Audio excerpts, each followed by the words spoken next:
Hi everybody, I'm in upstate New York at Newfield, which is close to Elmira. And Ithaca. Yeah. And I'm a Bingaling, which is somebody from Binghamton.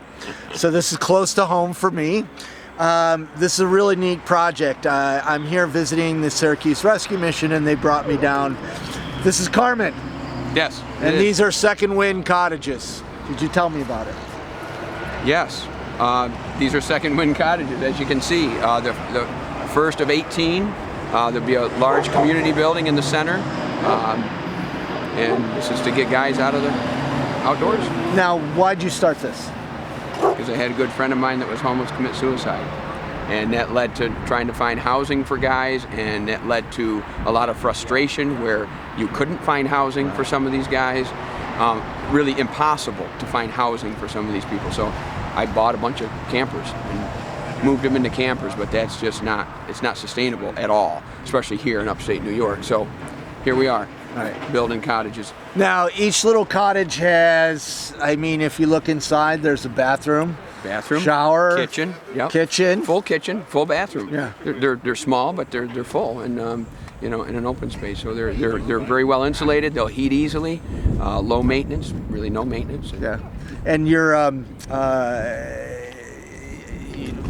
saying earlier you're giving people dignity. Yeah. This is a different model. It's probably a lot cheaper to build a big building with dormitory style, but a lot of these men would not move into that style housing. So that's why we decided to build it this way. Yeah.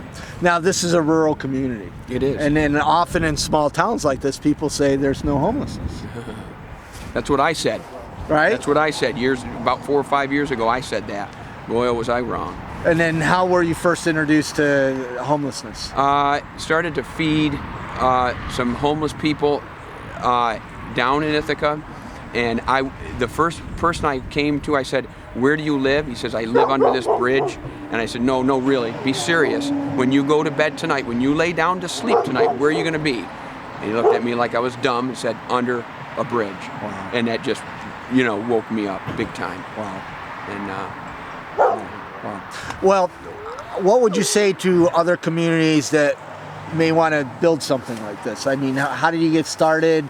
What's some quick do's and don'ts? I'll tell you what, if a few dummies can do this, anybody can do this, because that's all it was. It was 3 guys from Newfield, that had no education at all in any of this stuff, but had a love for our brothers and didn't want to see them outside. Yeah. And anyway, hey, if we can do this, anybody can do it. Well, I have to disagree with the dummy part, because I think it's brilliant. Okay? Okay. So it reminds me of my friend Alan Graham, Mobile Loaves and Fishes in Austin, Texas, has a similar community. I'd love to see this multiply across the country. Yes. I think it's a great model. How do people support you? secondwindcottages.org. Okay, great. So thank you very much. Thank you. Thank you, everybody.